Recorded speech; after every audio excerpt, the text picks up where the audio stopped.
E eu quero chamar agora para compor a mesa sobre trabalho doméstico, racialização e invisibilidade a nossa companheira Eleutéria Mora, historiadora, mestranda em Meios Culturais e Projetos Sociais na FGV, coordenadora geral da Casa da Mulher Trabalhadora da CANTRA. Muito obrigada pela sua presença. A nossa companheira Maria Isabel Monteiro, que é presidente do Sindicato dos Trabalhadores Domésticos do Rio de Janeiro. Muito obrigada, Maria Isabel. A nossa companheira Rosana Fernandes, parceira de longas datas, militante do movimento feminista, do movimento negro, ex-diretora da Secretaria Nacional de Combate ao Racismo da Central Única dos Trabalhadores e especialista em organização de solidariedade sempre, que nós tivemos o prazer de tê-los aí há pouco tempo atrás. Obrigada, Rosana. Companheiras,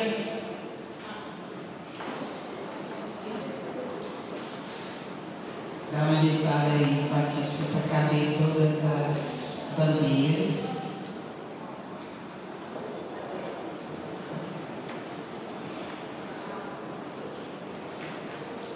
Faltou a bandeirinha da Secretaria de Mulheres que não está na mesa, eu pensei que está aqui no pano, tem um estandarte aqui lindo, mas...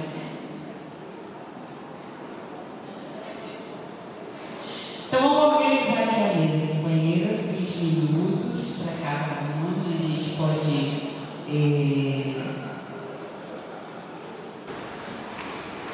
Podemos organizar assim, fala a CANTRA, depois fala a Maria Isabel, presidente do Sindicato dos Trabalhadores Domésticos, e por fim fala a Rosana Fernandes. E gostaria de agradecer aqui a presença da nossa companheira Estela, que é da ONG parceira nossa, né, a ONG da Tia Estelinha, que atua ali com as companheiras, né, no projeto de qualificação, profissionalização das mulheres em situação de vulnerabilidade. É uma honra para nós contar com essa parceria, tá, Estela? Obrigada por ter vindo. Também 20 minutos. Bom dia a todas e todos. Mais todas, né? Bom, eu sou uma mulher branca, cabelo desencarapolado, óculos vermelho, cabelo vermelho, tenho 67 anos, estou com um colar dourado, cera dourada. Bom, eu acho que é isso, estou com um vestido meio puxado.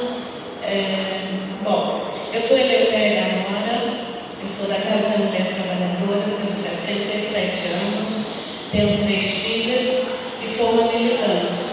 Aconteça o que acontecer no mundo, até o último suspiro, serei uma militante pela vida, pelo direito das mulheres, para encontrar um lugar no mundo ou para deixar um lugar no mundo para as outras que virão. Eu vou começar mostrando o material que tem fora nosso. A instituição tem 27 anos, eu vou já entrar no tema. Tem esse livro sobre direitos sexuais reprodutivos, cartilha da violência contra as mulheres. Tem uma distribuição de 20 mil por ano nesse material. Um sobre Miroski e nosso calendário, este ano anual, com homenagem à Beatriz Nascimento. Tem outras coisas lá que são de graça, pode pegar lá e pode deixar doações também para cá. Bom, vamos lá. Para a gente falar da economia do cuidado, para a gente falar do que envolve a invisibilidade das tarefas da qual a maioria de nós aqui, antes de sair de casa, acorda mais cedo para cumprir um compromisso ou para ir para o trabalho fora de casa, nós temos duas coisas assim. Eu vou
que oriunda desse próprio sistema, eu pensei nessa saída. Então, toda vez que eu vou falar sobre este assunto, eu gosto de falar a partir da minha pessoa, porque nós vivenciamos isso. As mulheres trabalhadoras passam por isso todos os dias.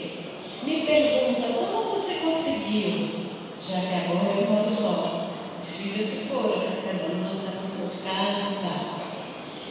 Eu falei, eu consegui, mas eu saí com carona, né? Ninguém sai sã dessa jornada. Nós não saímos sã. Principalmente quando ficamos sozinhas. Mas às vezes a gente tem um companheiro que também está sozinho. Então é um desafio nós pensarmos que, desde o momento que começaram a queimar as bruxas, porque fazia de alguma maneira um controle sobre o seu corpo com as ervas, o capital vai nos levando, não, mas já é uma reforma protestante. As mulheres não servem para alguma coisa, elas podem ser inferior, mas elas vão cair. Mas o controle do corpo nós não temos. Nós não temos o controle do nosso corpo, o Estado tutela. Toda crise, as mulheres são chamadas para voltar para o quinto dos infernos, que é volta a trabalhar. Só vi as campanhas aí para deixar o trabalho, ficar fazendo o trabalho de casa. Todo dia eu me pergunto. Hoje mesmo, o porteiro lá no nosso prédio da Canta perguntou: aquele bolo do aniversário da Canta é tão bom? Foi você que fez? Ou se eu não sei fazer um bolo? Se depender de mim, a Canta nunca vai ter um bolo. Você não sabe fazer um bolo com esta idade? Então, ainda é inerente, eu não sei fazer o bolo, mal sei cozinhar, não tive tempo para isso, não quis fazer isso e não quero fazer isso. Então, a política do cuidado, ela tem que estar. Agora está posto, está nas nossas costas. Como nós vamos quebrar isso com política pública? Com política pública decente, com cidade, bairros que tenha estrutura para que a gente possa trabalhar, ou não, ou só passear na rua. Não vou trabalhar, eu não preciso, eu tenho dinheiro, não, eu vou para o teatro, eu vou plantar bananeira. A gente não precisa de horários só para quando a gente está trabalhando. Nós precisamos ficar só, nós precisamos cuidar de nós, e a política pública é essencial para nós. Em período de guerra, em período de calamidades, elas são essenciais e nós pagamos a maior conta. Bom, a desgraceira está feita na nossa vida. Nós pagamos um preço altíssimo. Temos culpa se criamos as crianças bem. Estamos sempre escutando na rua, mesmo depois que ela cresce, a gente chama mãe, a gente pensa que é com a gente. Já estamos numa situação sem volta e a gente ainda acha que não criou bem. Mas como nós vamos fazer para romper com este ciclo? Será que a responsabilidade é só nossa? O que faz dos homens, não queria falar mal deles, mas alguém nos explora, alguém se beneficia do nosso trabalho. Eu agora já deixei com a pandemia, eu consegui fazer uma coisa que eu achei que eu não ia conseguir. Eu não passo mais nenhuma roupa, mas eu já passei tanta roupa que eu dormi passando a roupa em pé. Então, o que diabo faz uma pessoa, uma mulher, queimar roupa porque acha que tem que passar até os panos de prata? Eu era essa. Me libertei. Se alguém quiser conversar comigo, eu converso para se libertar disso. Mas como nós vamos fazer mesmo agora, porque isso é uma conversa que vem estudiosos, muita gente fala, mas a questão é, nós ainda nos sentimos responsáveis pelos cuidados. E é cuidar das crianças, de levar para a escola, e é cuidar de quem envelhece, ou quem fica doente. Primeira situação é, vamos ver quem vem lá de Minas, lá em Fortaleza, não tem uma tia dessa, alguém que possa vir aqui ficar um tempo, vão atrás de outras mulheres. E por que os homens não conseguem consegue nem botar roupa na máquina se tiver a máquina em casa. A mão dele está quebrada, mesmo que fosse quebrada, poderia encontrar um jeito de colocar lá. Por que faz? Eu vivi com uma pessoa aqui no Rio de Janeiro, que ele chegava tão cansado da militância, que ele já tirava a roupa na entrada. Eu ia pegar, eu fui dessas, eu ia pegar a roupa. Até que eu passei 5 anos fazendo a seguinte pergunta, que daí vem a instituição: para que serve um homem na vida de uma mulher? 5 anos martelando, pensando como fazer para me livrar da armadilha que eu tinha entrado. Qual é a armadilha? Um peso imenso, fazemos discurso, vamos para lá, vamos para cá, tem estudo, mas não resolve. São ações conjuntas. É escola, é dentro de casa. Infelizmente nós também vamos ter que ainda educar os meninos para que nos vejam como seres iguais nas nossas diferenças. E isso, se você tiver com uma criança, eu tenho um neto agora de 8 anos, que eu falei não sei o que para ele, disse assim, jogando bola, eu fui pegar na escola um dia desses, aí ele estava todo suado, esse cara, ele estava botando a bola, aí eu perguntei, tem meninas? Não, vó, não tem meninas. Mas por quê? Elas estão em outro canto, vó. Tipo assim, porque não tem meninas jogando. Porque os meninos batem, mas é muito cedinho, ele só tem 8 anos e ele mora numa casa de uma feminista, que é a minha filha. E que todo dia tem práticas que levam ele, mas está ali, mas quando ele vai para a escola, quando ele vai no convívio. Então, nós temos esse grande desafio. Não tem livro que dê conta, mas política pública para a gente já começar a sair do inferno, que é a maioria das nossas vidas. Nós somos felizes mesmo nessa desgraceira, né? Que é um peso imenso sobre nós. Ou nós enfrentamos isso de uma maneira, com política pública séria, pressionando o governo, não importa qual seja. Nesse momento nós temos um governo favorável a esse tipo de política, mas tem que ser política de Estado. Política de Estado para dar garantia, a gente tem que pressionar. Gente, quem pressiona é quem está, quando o sapato aperta, a gente vai por aí arranjar um outro sapato, que é a gente que está sentindo. E temos que empurrar mais. Tem pessoas se beneficiando do nosso trabalho, tem pessoas que se beneficiam da nossa exaustão. E mesmo quando nós temos recurso para contratar alguém, para fazer aquele trabalho que nós vamos chegar em casa, vai ser outra mulher. E aí vem uma outra coisa, que são as mulheres negras. E aí eu nem vou falar disso, porque aqui nossa companheira, que a gente se fala todo dia, trocando, eu vou deixar porque vai falar. Mas essa é a nossa realidade. Quando ela vai trabalhar nas nossas casas, por alguma razão a gente esquece que ela é uma outra mulher, que se a minha criança está com alguém, o filho dela ou a filha pode não estar com ninguém, pode estar sozinho.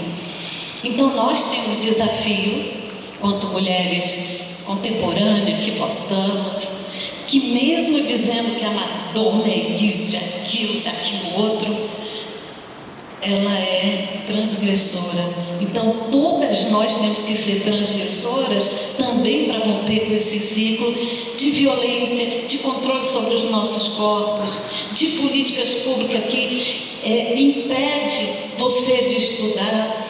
É muito importante o estudo. É muito importante. Não é para você sair aí com todos os títulos, não é para isso, é porque desenvolve a nossa mente. Nos desenvolve, nós queremos aprender sim. Tanto é que eu voltei a estudar agora, estou aí nesse mestrado. E estudo inglês todo dia, porque eu estou com a meta de falar inglês até janeiro do ano que vem. Vou ter a meta, né? Então eu não trouxe um paper, não trouxe. Tem uma pesquisa aqui que eu vou indicar para vocês, que foi a Casa da Mulher Trabalhadora que fez, com 127 trabalhadoras da Saara. E lá está muito detalhado, para quem não é do Rio, é um centro popular que tem aqui no centro do Rio de Janeiro. Na revista, na página da Cantra, Mulher, Tempo e Trabalho, Tempo e Vida, você vai encontrar lá todo o detalhamento de quem cuida, de como é sair da Zona Oeste, de como é sair da Baixada, a quantidade de tempo para ir, para voltar, e só tem um domingo. Aí eu vou chegar lá com o discurso do cuidado. Não, nós temos é que encontrar, nós estamos numa situação hoje mais favorável, mas esse peso ainda está sobre nós. E aqui, qual o tempo que eu tenho? Eu estou empolgada?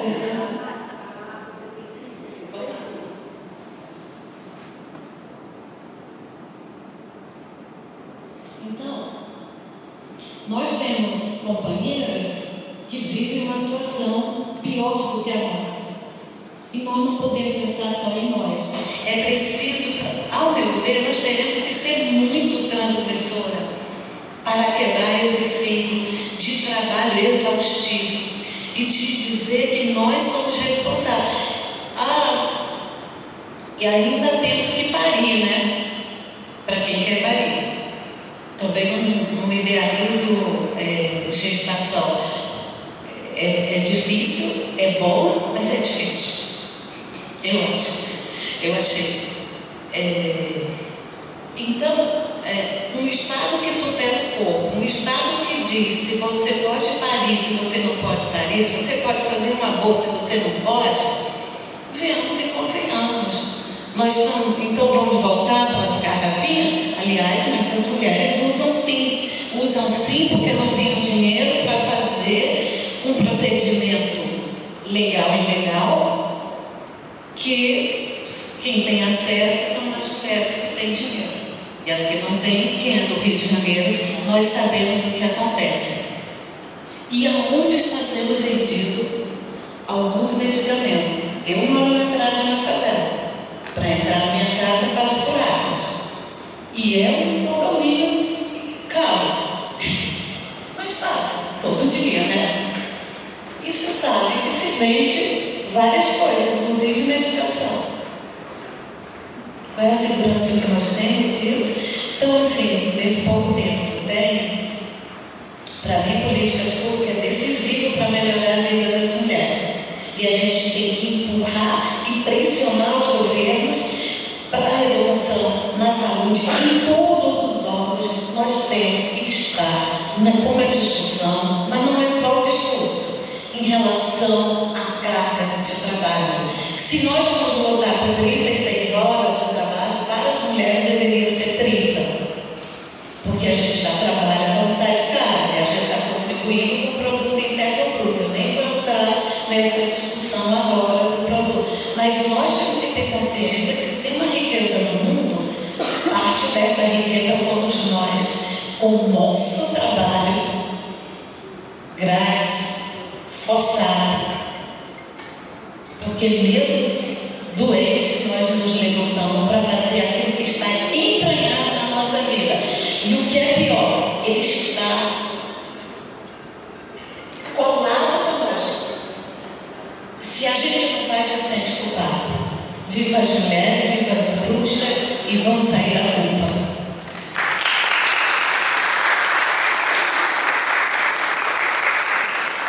Justo.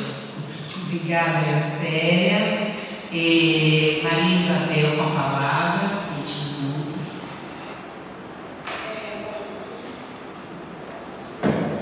Bom dia a todas e a todos. Eu sou Maria Isabel Monteiro, presidenta do Sindicato das Trabalhadoras Domésticas do município do Rio de Janeiro. Eu sou uma mulher negra, de cabelos até o ombro, estou usando um vestido estampado. Falar da economia do cuidado, do trabalho do cuidado, nós falamos das mulheres. As mulheres sempre tiveram na linha de frente do cuidado como obrigação. E nós, mulheres negras,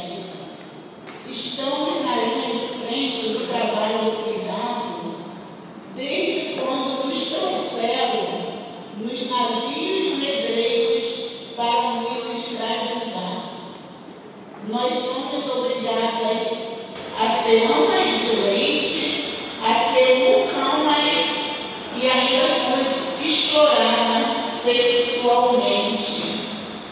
E até nos dias de hoje, exploram os nossos corpos. Os nossos corpos, os corpos de mulheres negras, são explorados em caricaturas. Os nossos corpos são desrespeitados como mulher trabalhadora e como trabalhadora doméstica. Falar do trabalho do cuidado não tem como pensar na categoria de trabalhadoras domésticas.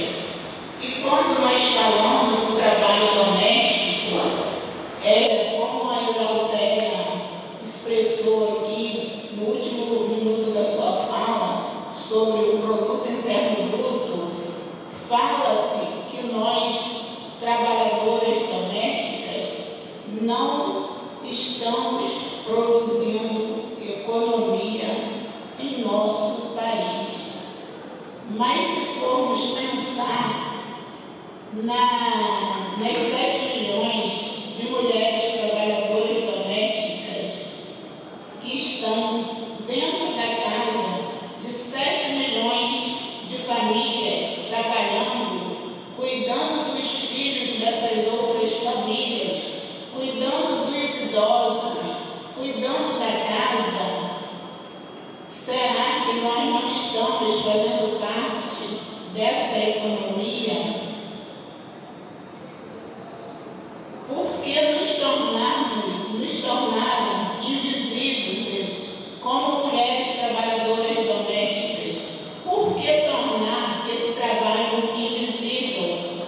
Sendo que muitas de nós, quando saímos das nossas casas, já deixamos a maior parte do trabalho das nossas casas já preparados. Depois enfrentamos, como a Eleutéria disse aqui, a mobilidade urbana. De quem são esses corpos que enfrentam a mobilidade urbana? Enfrentamos a mobilidade urbana. Essa semana, um dia desse, eu falei, vou marcar o tempo que eu saio do Jardim Gramacho, vou marcar o tempo que eu levo para chegar no sindicato. O Sindicato das Trabalhadoras Domésticas fica no Rio Comprido. Nós abrimos o sindicato às 10 horas da manhã. Eu peguei o ônibus próximo à minha casa, 7 horas da manhã. Eu cheguei na rodoviária Novo Rio, ia dar 9h30. Ia dar 9h30. Então eu contei esse horário da minha casa até o sindicato. E depois retornando no mesmo tempo, né? E aí nós chegamos no nosso ambiente de trabalho, atendemos a nossa categoria. No meu caso, eu atendo diretamente a categoria. Eu atendo, eu escuto e nós vamos escutando as trabalhadoras domésticas, vamos descobrindo os problemas, não é só trabalhista, a saúde mental grita. Por que a saúde mental dessa trabalhadora é gritante, dessa trabalhadora do cuidado é gritante? A mobilidade urbana, o deslocamento da sua casa para trabalhar em outra casa, para cuidar de outras pessoas. Como não basta os problemas enfrentados por sua própria família, e depois ela vai viver os problemas da segunda família ou da terceira família, porque a trabalhadora doméstica, ela é muito explorada. Ela é contratada para trabalhar em uma casa e daí a pouco ela está indo para a casa do filho, está indo para a casa do outro filho. Ainda tem a superexploração uma trabalhadora doméstica que é contratada por uma família, aquela mesma família explora. É o que nós chamamos de escravidão contemporânea. Que não temos as chibatadas e o tronco, mas temos as chibatadas emocionais. Aí vem a pergunta dessa trabalhadora doméstica para os sindicalistas que as atendem: eu sou obrigada a trabalhar na casa do meu patrão, na casa dos filhos do meu patrão? Eu tenho essa obrigação? Nós ficamos sem respostas. Porque mesmo nós respondendo que não, mas aquele não é entre a sindicalista e a trabalhadora doméstica. Mas na hora da negociação, está ela e seu empregador. Ela vai chegar no trabalho, ela quer aquela informação do sindicato, mas ela vai chegar no trabalho, se ela falar que foi informada pelo sindicato que isto não está certo, o que vai acontecer? A trabalhadora está ali sozinha, ela e os empregadores. Então, a necessidade de fiscalização no trabalho doméstico é muito necessária. E quando nós falamos dos nossos corpos, quando em 2024 ainda são resgatadas trabalhadoras domésticas no trabalho análogo à escravidão. E por que isso acontece, né? Isso acontece porque tem cor, tem gênero, cor e gênero. Por que isso acontece aqui com a nossa categoria, com a minha categoria? Por que isso acontece? A sociedade fecha os olhos para essa categoria. Isso vai acontecer até quando? Até quando isso vai acontecer com essas mulheres que produzem?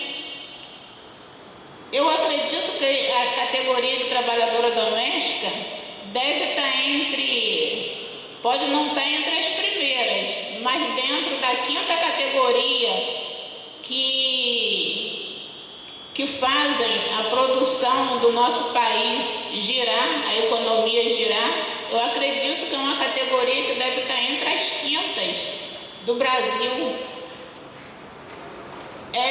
Eu trouxe aqui umas anotações.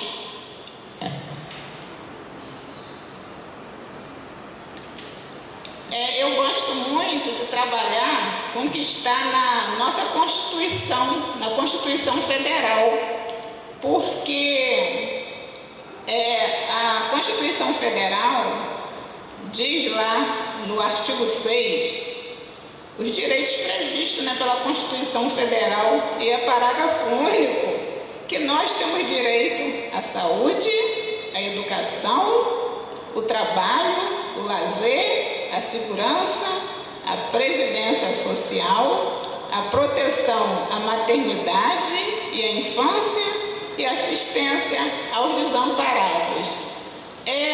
Nós não cansamos de repetir, esse parágrafo único da Constituição. E no dia a dia do meu trabalho, eu repito muito com a minha categoria e com os empregadores que procuram os serviços do sindicato, as informações do sindicato da categoria de trabalhadora doméstica, o artigo 7º, porque eu vou falar aqui para vocês, eu fico muito injuriada quando o empregador ou empregadora nos perguntam, como sindicato, se uma trabalhadora doméstica pode receber sobre as horas proporcionais. Eu fico muito injuriada porque na Lei 150 de 2015, um dos itens que nós não concordamos é horas proporcionais para trabalhadoras domésticas que ganham um salário mínimo. Por quê? Eu volto aqui no artigo 6º da Constituição. Porque se eu ganho um salário mínimo e vou receber horas proporcionais, eu não tenho direito à previdência social. Porque quem ganha menos de um salário mínimo, a previdência não dá seguro social, como está aqui no artigo 6 da Constituição. E eu fico injuriada quando eu tenho que dar essa resposta. Horas proporcionais para trabalhadora doméstica ou para qualquer trabalhador que ganha um salário mínimo. Não tem lógica uma situação dessa, uma coisa dessa.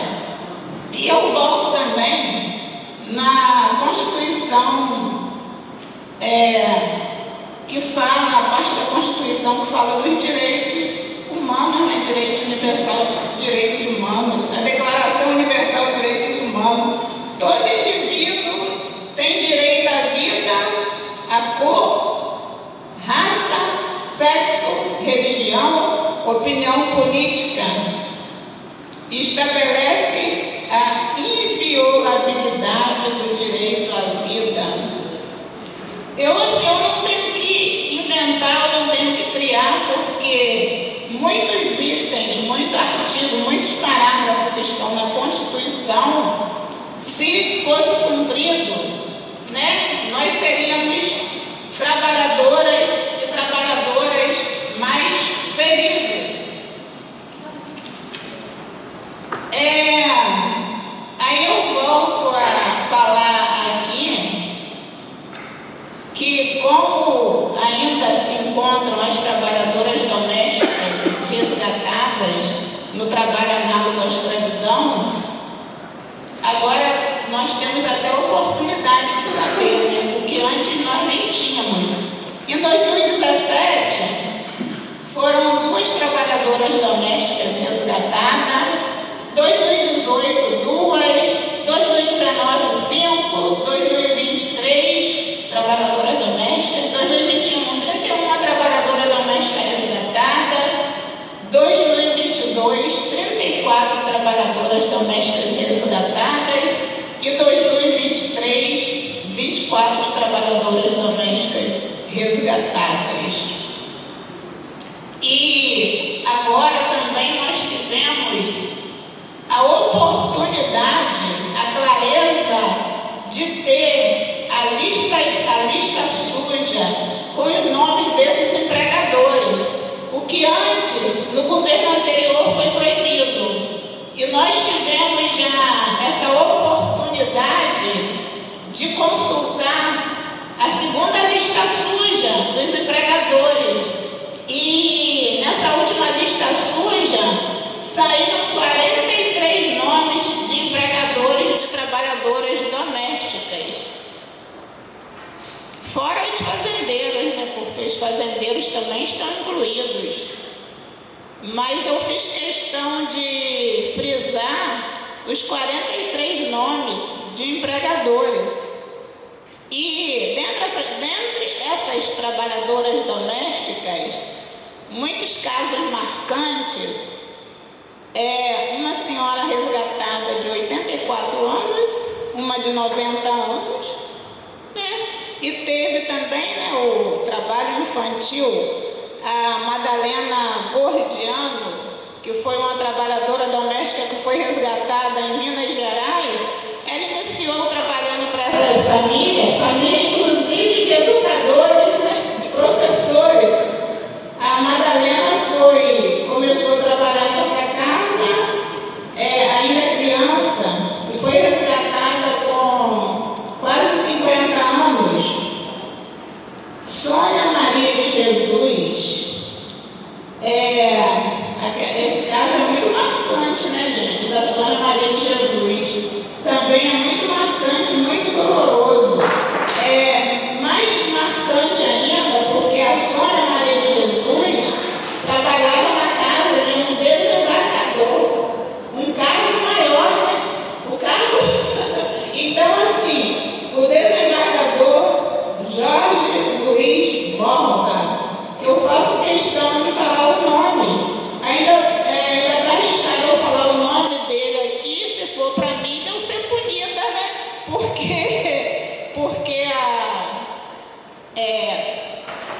estava no caso da Sônia, defendendo a Sônia na justiça, né?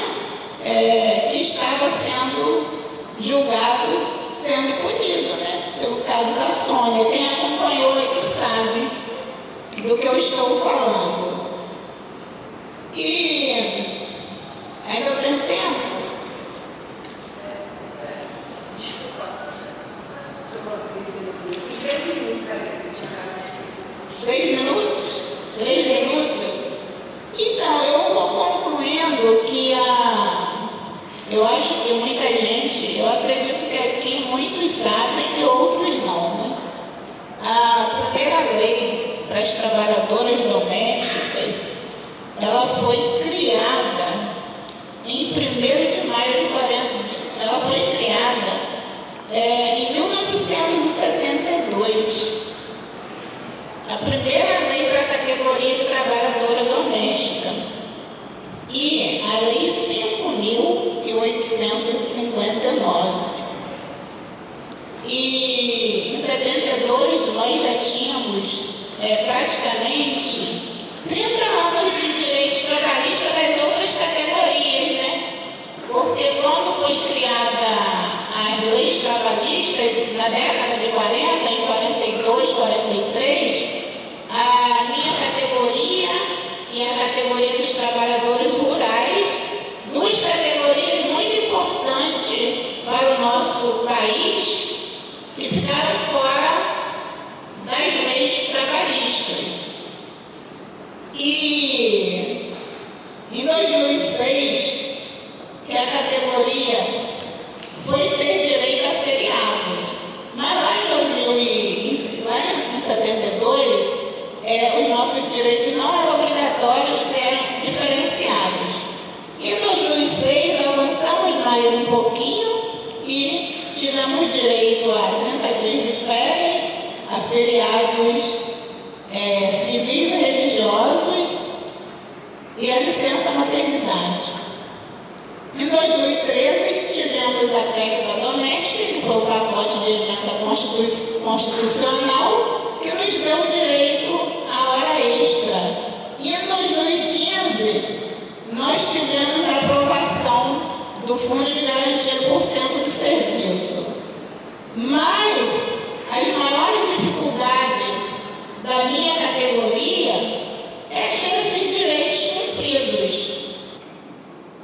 Aí eu falo 7 milhões de mulheres dentro da casa de 7 milhões de famílias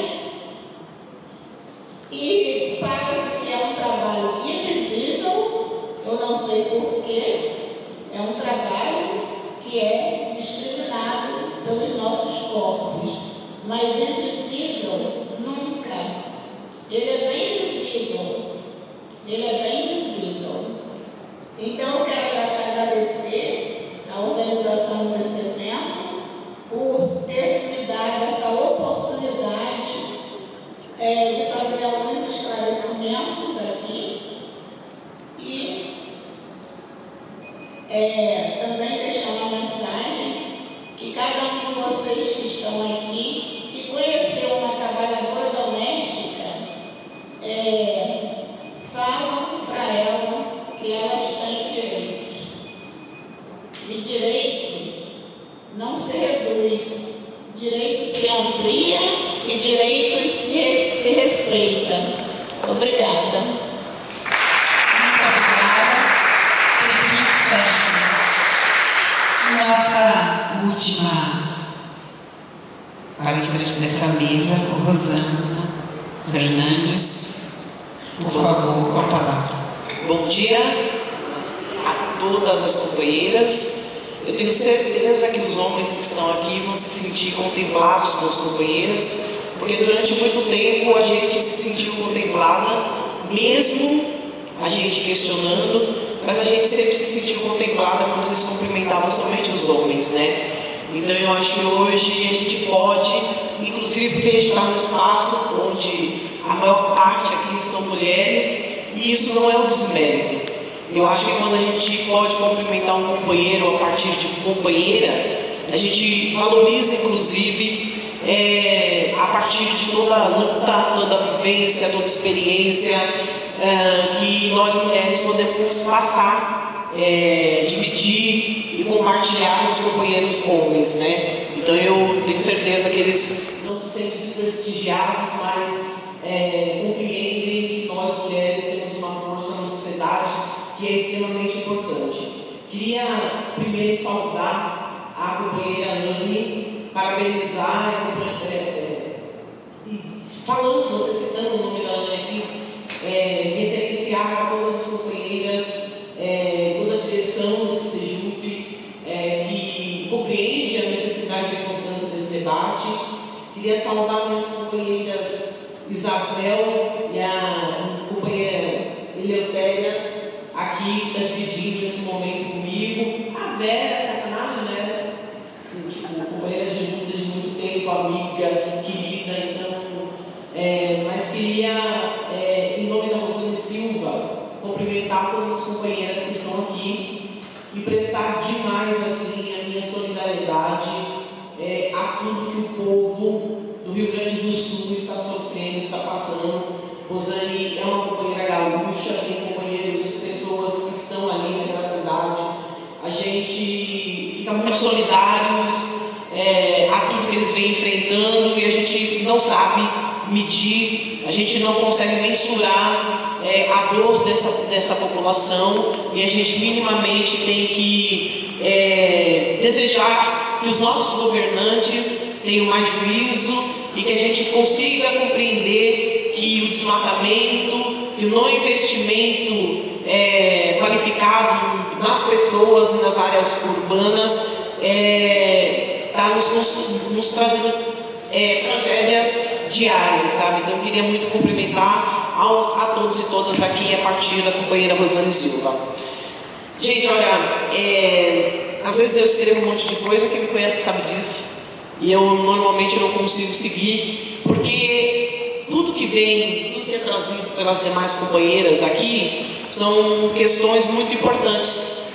E aí eu queria começar um pouco dessa minha fala pensando assim: eu sou uma mulher negra, hoje eu estou com o cabelo preso, tenho um cabelo crespo, comprido, estou vestindo uma blusa preta e branca, quase corintiana, né?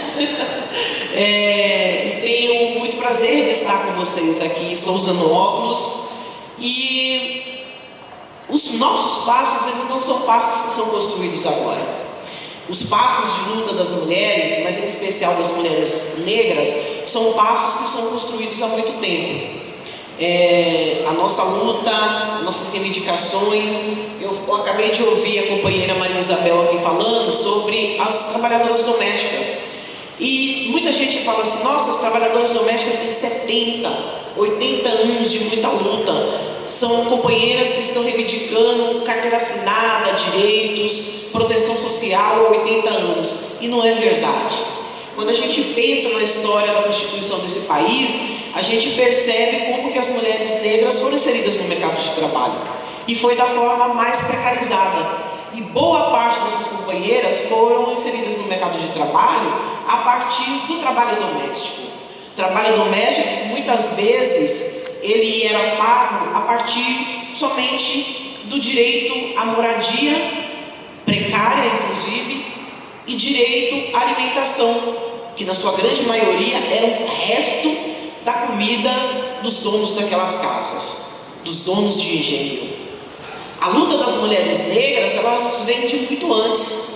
As mulheres negras, elas começaram a luta pela liberdade, começaram a luta pela libertação dos seus companheiros e dos seus filhos, e as mulheres negras, elas começaram a luta por melhores condições de trabalho.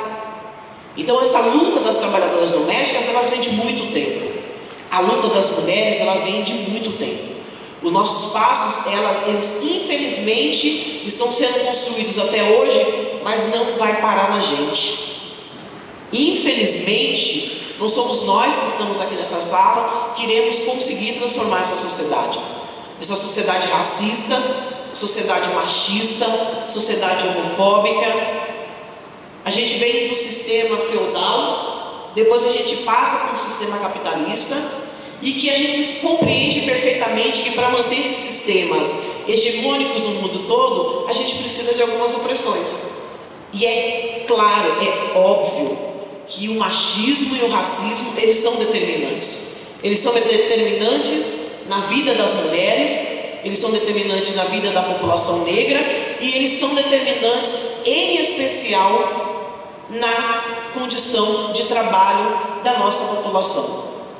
Quando a gente pensa onde as mulheres negras estão inseridas, a gente consegue perceber com muita facilidade que elas estão inseridas nos trabalhos mais precarizados. Eu sou Rosana, eu sou neta de uma mulher que nasceu no estado da Bahia. Ela veio fugida para São Paulo por conta da violência física que ela passava. Ela teve 7 filhos, a mais velha era a minha mãe, e que ficou em Salvador com o restante dos filhos, até que ela pudesse, através do trabalho doméstico, levar o restante dos seus filhos, trazer o restante dos seus filhos aqui para São Paulo, lá para São Paulo, né? Eu estou em São Paulo, estou no Rio de Janeiro, mania de achar que eu estou sempre em São Paulo. Então, e aí tem uma continuidade. A minha mãe, por conta de ter ficado cuidando dos irmãos, ela vai para São Paulo e ela começa a trabalhar nos trabalhos que não tem proteção social, que não tinha carteira assinada. Ela até hoje é costureira e ela tem registro de carteira. A minha mãe tem 70 anos e ela teve que se aposentar por conta da idade e não por tempo de serviço. E essa é uma realidade da maioria das mulheres negras no Brasil. Eu posso dizer que eu sou uma mulher privilegiada, porque eu tenho carteira assinada, porque eu tenho um salário muito bom, por sinal, porque eu tenho casa, porque eu tenho carro, porque eu fui formada, eu tive oportunidade de estudar, mesmo depois, mas eu tive oportunidade de estudar e de me formar. E olha que eu não estou dizendo que ter carteira assinada, ter direitos garantidos, ter bom salário é um privilégio, porque não é um direito. E todas as pessoas deveriam ter o direito de ter carteira assinada nesse país, de ter condições mínimas de sobrevivência, de morar numa casa com condições dignas para a sua família, que a gente não tivesse a necessidade de abrir a porta ou abrir a nossa janela e dar de cara, infelizmente, e muitas vezes, com um córrego ou com um esgoto passando na porta da nossa casa. A gente queria uma sociedade onde as pessoas, onde as mulheres negras e as mulheres como um todo não tivessem que lutar para que seus filhos ficassem no sistema educacional, para que não tivessem que entrar no mercado de trabalho precarizado, sem nenhum tipo de proteção, cada dia mais cedo. Qual a sociedade que a gente quer? A gente quer uma sociedade da juventude negra, da periferia, filhos das mulheres, trabalhadoras rurais, trabalhadoras do lar, fossem vítimas da violência. Você sabe por quê? Eu ainda tenho uma criança de 8 anos, mas eu sei que boa parte das companheiras que estão aqui e que não estão aqui, que têm filhos de 20, 22, 25 anos, ficam desesperadas e não conseguem dormir, porque não sabem se quando essa criança ou esse jovem sai, se eles vão voltar para casa. Essa é a sociedade que a gente quer? Alguém, antes de mim, disse que os cuidados eles não são responsabilidade somente do governo. E eu concordo plenamente com isso. É estratégico a gente ter políticas públicas que garantam o mínimo de direito, o mínimo de decência para as mulheres desse país, que garanta os cuidados para as crianças, para os idosos, para os enfermos, mas essa tem que ser uma responsabilidade de todo mundo. A partir do momento que o nosso companheiro ele não compreenda que as tarefas domésticas devem ser divididas, porque o nosso lar deve ser construído a partir da solidariedade, já tem algum problema. É óbvio que o governo ele é responsável sociedade também. E como é que a gente pode construir uma sociedade onde os privilégios eles sejam esquecidos? Porque muita gente não abre mão dos privilégios. É muito fácil eu, como uma trabalhadora que tem carteira assinada, não compreendo a luta das trabalhadoras domésticas, que estão há centenas de anos lutando por condições dignas. Esse debate de cuidados, ele é um debate que nos faz pensar sobre várias questões. A companheira Jane da CUT Rio, ela iniciou a fala dela fazendo um resgate sobre a história dela. E uma história que está presente na vida de várias companheiras. Mas tem um outro lado também dessa história. Daquelas companheiras, assim como eu, que tem criança, que não fantasiou a maternidade, porque isso, falou com muita certeza, a maternidade não é um conto de fadas. E isso não quer dizer que a gente não ame os nossos filhos. Só que a gente não dorme, o peito quebra, não é isso? Não sei quem é mãe aqui. A gente perde noites. Muitas vezes a gente tem que abrir mão de uma promoção, a gente tem que abrir mão de uma viagem de trabalho por conta dos nossos filhos e das nossas filhas. A maternidade, ela de fato, ela não é um conto de fadas. Mas essa maternidade ainda fica pelas nossas responsabilidades. E aí esse processo de desconstrução dessa sociedade não é algo fácil. Não é algo que a gente constrói com tanta rapidez. E aí, continuando aqui a citar a companheira Jane, eu tenho um outro lado para falar para vocês. O quanto a nossa sociedade ela não é solidária com a vida das mulheres. Quantas vezes a gente ouve críticas de companheiros, companheiras, de amigos, colegas de trabalho, de empregadores, no sentido assim, poxa, como é que você pensa em largar teu filho? Você não tem dó de largar a criança para fazer uma viagem de trabalho? Para se dedicar altas horas de estudo? Para se qualificar e pensar em construir uma condição digna para a sua família? Mais uma vez, é a sociedade culpabilizando as mulheres pelo cuidado das crianças. O porquê que eu não posso fazer uma viagem de trabalho, mas várias dirigentes sindicais, centenas de dirigentes sindicais, são obrigadas a ficar com o seu filho para que o seu companheiro, também dirigente sindical, possa fazer representação em vários outros lugares. E ficam 10 dias fora de casa. E a gente nunca questiona isso. Então, o debate de cuidados, ele é muito mais profundo. Ele é muito profundo.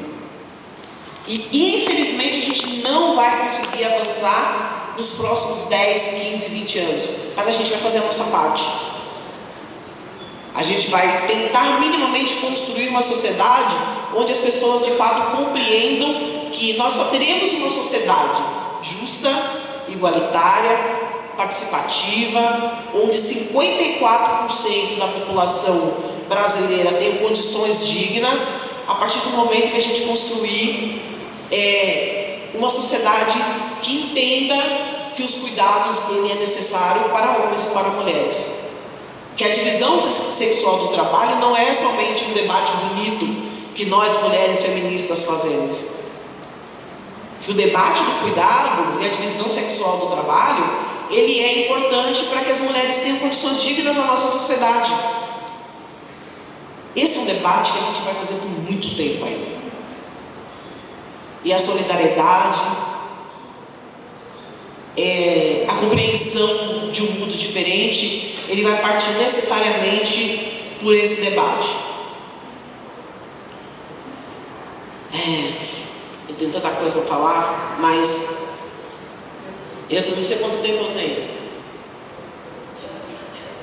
6 minutos. Então eu queria falar assim, nós por muito tempo a gente dialogou e dialoga sobre trabalhos que as mulheres realizam e boa parte das mulheres hoje estão no mercado de trabalho realizando aquele trabalho que são socialmente desvalorizados na nossa sociedade, seja no trabalho doméstico, no comércio, no serviço, no trabalho rural. Mas hoje a gente tem um outro grande setor que está empregando várias companheiras, muitas companheiras mulheres negras, que é o serviço de aplicativo.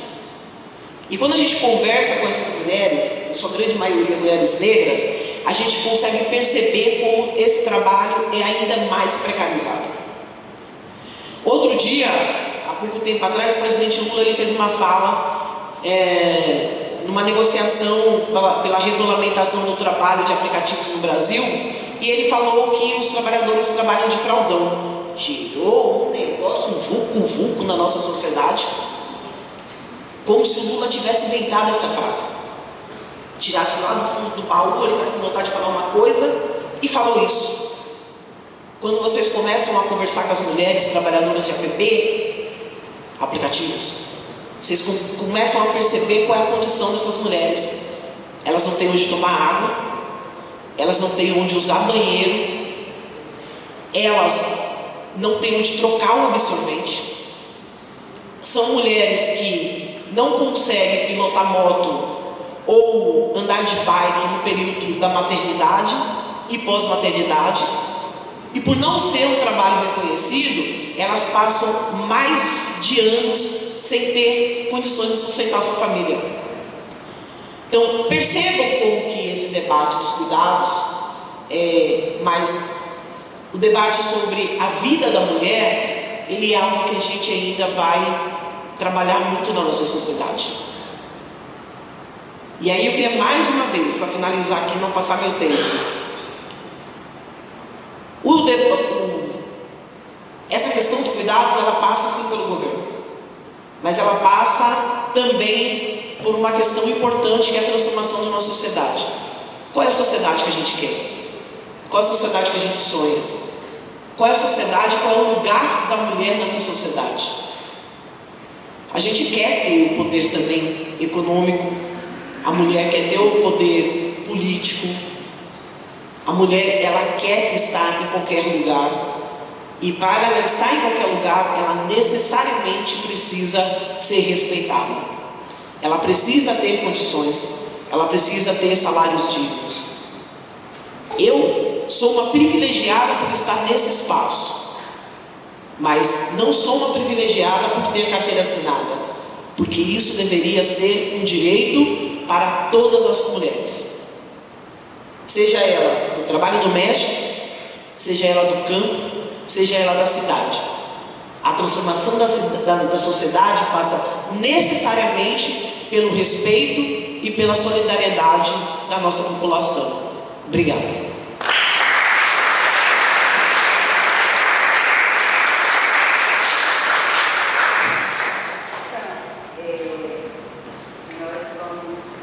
Parar para almoçar, tivemos uma pergunta para essa mesa específica, que talvez a Maria Isabel queira responder, os demais também, porque a gente ainda tem 6 minutos, tá? A pergunta é: por que os cuidadores de idosos não são considerados como domésticos ao assinar a carteira de trabalho? Não sei se é isso, mais alguém da mesa.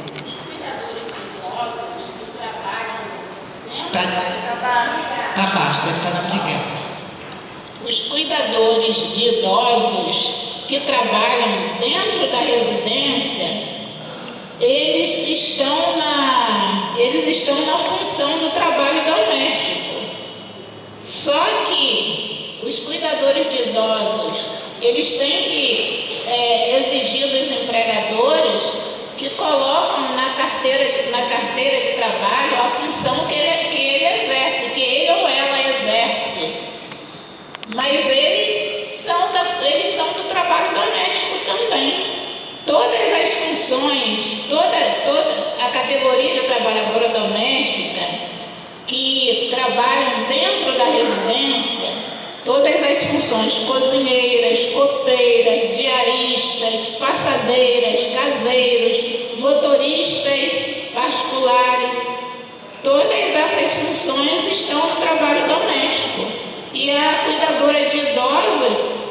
tem que exigir que a carteira dela seja assinada como cuidadora, como a babá também. Se ela exerce a função de babá, tem que colocar a função na carteira, todas as funções.